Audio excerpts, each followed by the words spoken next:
हिंदी साहित्य में आज सुनिए हिंदी की स्थापित एवं वरिष्ठ लेखिका शशि श्रीवास्तव की लिखी हुई कहानी घर।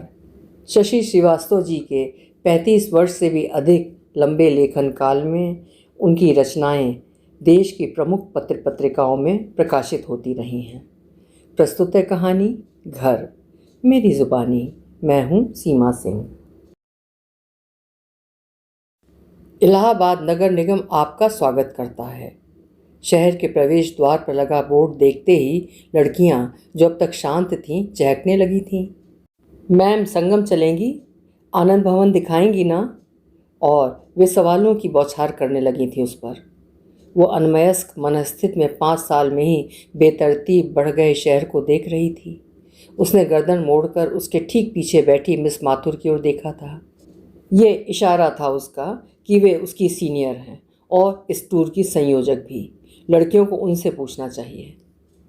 लड़कियां जैसे ही उनसे मुखातिब हुईं, वो फिर खिड़की के बाहर देखने लगीं। जिस सड़क के दोनों ओर लगे पेड़ों ने हरियाली का चंदोबा सा तान रखा था, वे सारे पेड़ गंजे की खोपड़ी में तब्दील हो गए थे और सड़क भारी हल्के वाहनों की आवाजाही के बाद भी किसी सद्य विधवा की सूनी मांग सी लग रही थी। आप अपने घर नहीं जाएंगी मैम? एक लड़की ने उसकी दुखती रग छेड़ दी थी। इस सवाल का वो क्या जवाब दे, सोची रही थी कि मिस माथुर बोल पड़ी। हाँ काया, तुम्हें जहाँ उतरना हो उतर जाना, जाते वक्त बुला लेंगे। अरे नहीं, घर में कोई है तो है नहीं।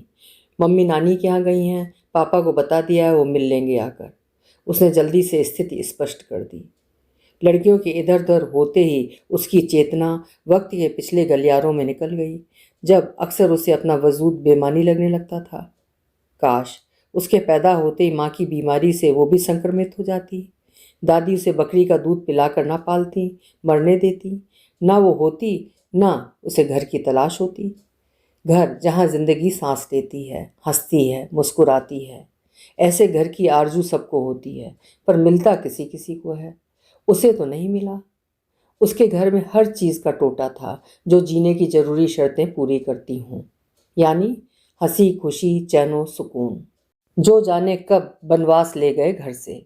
घर यातना शिविर में तब्दील हो गया। खासकर रिश्तेदारी या मोहल्ले पड़ोस में लड़के की पैदाइश का समाचार घर की सांसों का दम घोंट देता। घर की हवा भारी हो जाती। कभी कभी तो माँ के कंठ से फूटा करुण क्रंदन किसी आत्मीय की अकाल मौत का आवाज देने लगता। काया को अपना साथ बोझ लगने लगता। खुद पर शर्म आने लगती। वो दादी के पीछे छुपने की कोशिश करने लगती कि माँ की नज़र न पड़े उस पर, कि वही तो थी जो माँ के सारे टोने टुटके तंत्रों मंत्रों को धता बताती पैदा हो गई थी। भगवान भी बड़ा अजीब है। उसे लड़का बना देते तो उनकी इतनी बड़ी दुनिया में कौन सी कयामत आ जाती। मम्मी खुश रहती तो आप सब भी खुश रह लेते। उसके मन की बात दादी के सामने फूटी पड़ती उसकी जिह्वा से। दादी खींचकर उसे अपने सीने से लगा लेती, कहती, भगवान से शिकायत नहीं करते, वे सब सोच समझ कर करते हैं और हर इंसान को किसी खास मकसद के लिए ही भेजते हैं। बच्चा, खुद पर शर्म नहीं, गर्व करना सीख। प्यार करना सीख, खुद से भी और दूसरों से भी। मेरी माँ जब मुझसे प्यार नहीं करती, मैं सुंदर नहीं हूँ इसलिए कोई मुझसे प्यार नहीं करता। दादी, आपने मुझे क्यों पाला, मरने क्यों नहीं दिया? हट, ऐसी बातें नहीं करते। दादी उसे दुलारती। तुझे कौन नहीं चाहता? तेरे पापा और मैं, हम तुझे बहुत प्यार करते हैं। आप लोग तो करते हैं। काया भरी भरी आंखों से दादी के सीने से लग जाती। तेरी माँ जब तुझे अपनी मौसेरी बहन को गोद देना चाहती थी, तब मैंने और तेरे पापा ने मना कर दिया। तुझे प्यार करते थे तभी ना। दादी ने एक नया खुलासा किया था उस दिन। वो और मायूस हो गई थी। वो मायूसी आज भी उसके साथ है। चाहने पर भी खुद को उससे अलग नहीं कर पाती। 25 साल पलक झपकते कब गुजर गए पता तक नहीं चला। इधर काया ने पढ़ाई पूरी करते ही पीजीटी माध्यमिक शिक्षा परिषद की परीक्षा पास की। नियुक्ति का इंतज़ार था उसे। इधर मात्र 2 घंटे की बीमारी के बाद दादी ने आंख मूंद ली। काश आज दादी जिंदा होती, उसकी कामयाबी पर कितना खुश होती। उसकी ज़िंदगी का रंग ही कुछ और होता। बेटा, कोई यहाँ हमेशा रहने को नहीं आता। तेरी दादी ने ना खुद कष्ट भोगा, ना किसी को दिया। चलते फिरते चली गई। ये तो सोच। पापा की बातें याद कर खुद को दिलासा दे लेती है। जब पापा दादी की अंतिम विदाई की बात करते तब रह रह कर उसके जहन में अपनी तीनों बड़ी बहनों की विदाई का वक्त कौंध जाता। कई बार जी में आया कि पापा को याद दिलाए हमने तीनों दीदियों की विदाई भी ठीक उस तरह नहीं की, पर ऐसी यादें जो पापा को फिर से बेबसी, पछतावे व अवसाद की आग में झोंक दे, उनका विस्मृति की आग में दबे रहना ही अच्छा है। पर उसे जब तक बहुत याद आती हैं उन मौक़ों की जो घर में आए तो जरूर, पर पुत्रवती न कहला पाने के गौरव से वंचित माँ ने फिर घर में आए दीदी की शादियों के हर मौक़ों की अगवानी आंसुओं से ही की। आंसू बेटी के बिछोह के होते तब तो कोई बात नहीं थी, पर माँ का दुख दूसरा था। वो शादी में पापा के खुलकर खर्च करने पर इतनी व्याकुल हो जाती कि उनकी जिह्वा से अनर्गल असंगत शब्दों का निर्झर बह निकलता। उनके ऐसे ही बर्ताव के चलते एक बार विदा हुई माया दी दोबारा मायके का मुंह तक न देख सकीं, या देखना नहीं चाहा उन्होंने, कौन जाने। आ गए लुटेरन की फौज लेकर। बेवक्त बेमौके बोले गए माँ के अनर्गल शब्द पिघले शीशे से आंगन में खड़े दीदी के ससुर के कानों में उतर गए। वे अगिया बैताल हो गए। आप लोग रिश्ता लेकर खुद गए थे हमारे घर, हम नहीं आए थे आपके घर। आपके यहाँ घर आए मेहमान का स्वागत ऐसे अभद्र भाषा से किया जाता होगा। हमारे घर की रीति नहीं है ये। पंडित जी जल्दी करो, फेरे वेरे निपट जाएं, जो इज्जत बची है लेकर अपने घर जाएं।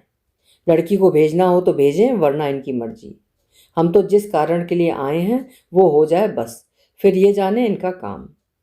फिर पापा सहित घर के सारे लोग उनके हाथ पांव जोड़ते रहे, पर वो ऐसे घर में अपने पानी तक न पीने के फैसले से जरा भी नहीं डिगे।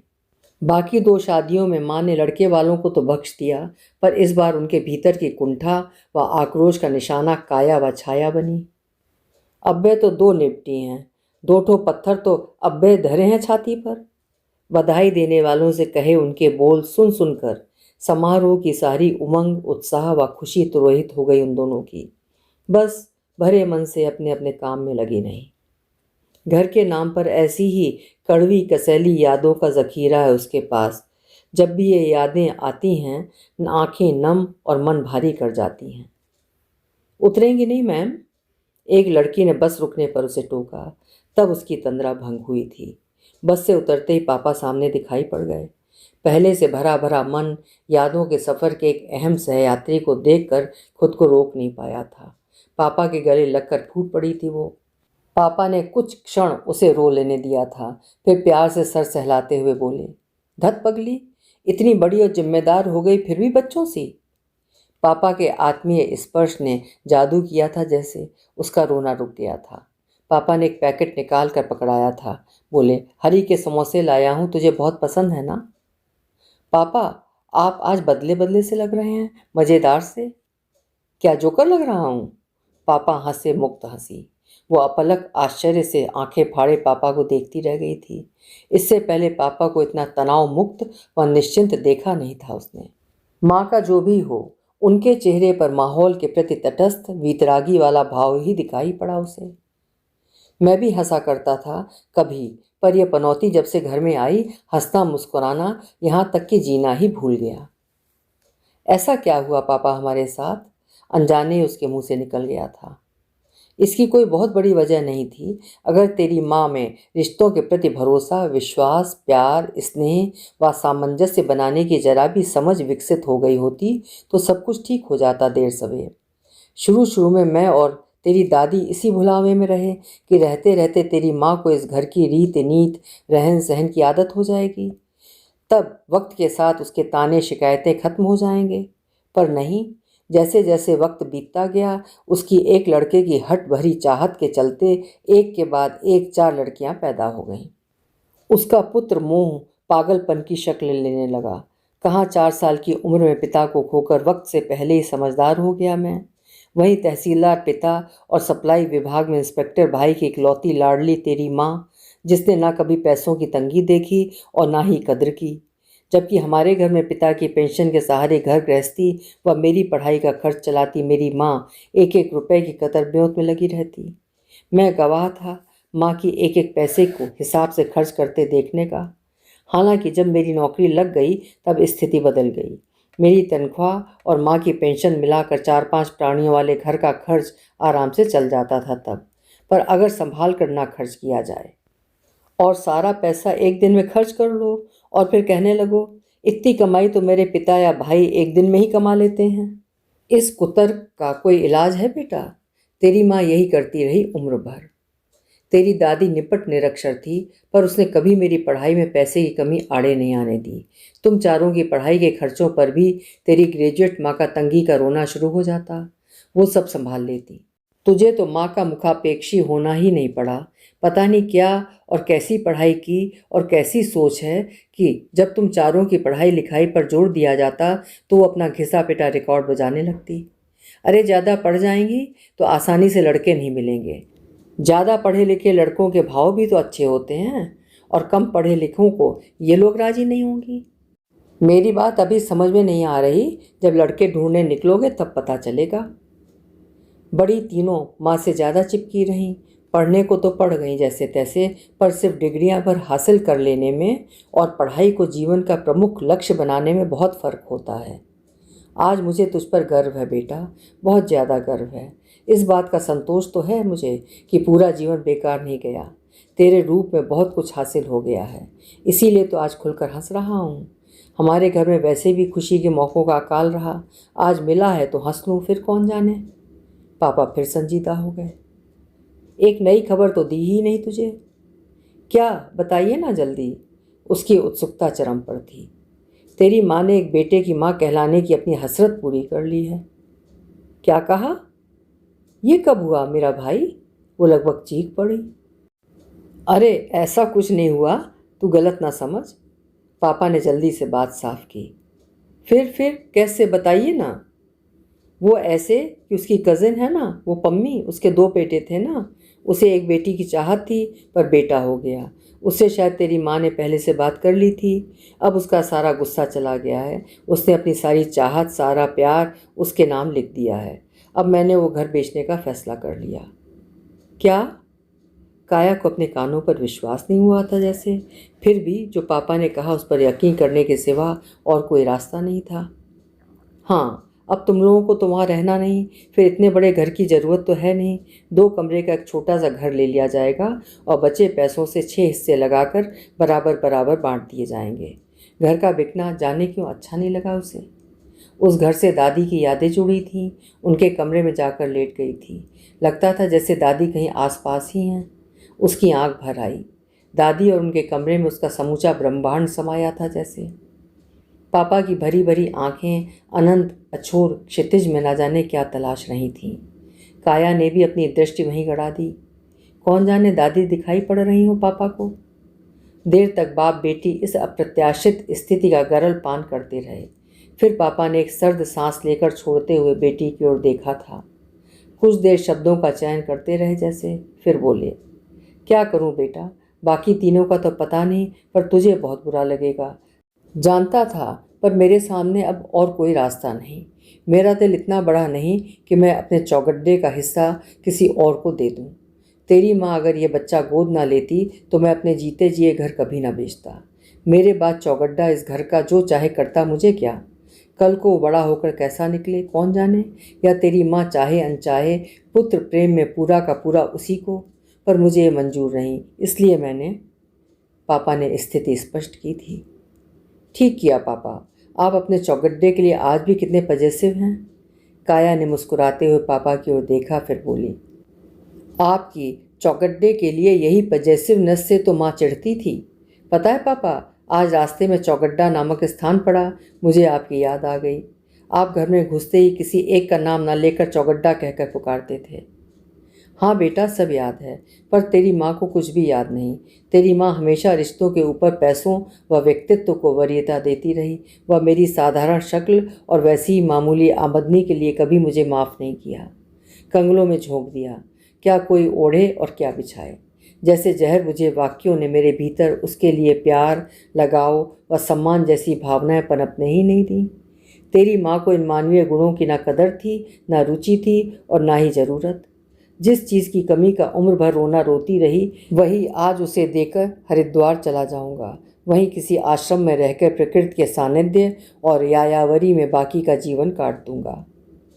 अरे ये क्या बात हुई पापा, मेरी जरा भी चिंता नहीं आपको, मुझे अकेला छोड़ देंगे? काया कातर हो आई थी। अरे तू अकेली कहाँ, तेरे अंकल आंटी हैं ना तेरे साथ। अभिभावक जैसे मकान मालिक कहाँ मिलते हैं।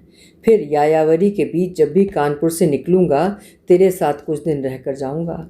अभी तो तेरे अंकल आंटी से भी नहीं मिला। तो आज ही से शुरू कीजिए ना यायावरी, पहले हमारे साथ सारनाथ चलिए, फिर वहाँ से कानपुर अंकल आंटी से भी मिल लीजिएगा। आऊँगा जल्दी ही, तू कानपुर पहुँच, पीछे से तेरा और तेरी दादी का ज़रूरी सामान लेकर आऊँगा, अपने घर में रख लेना।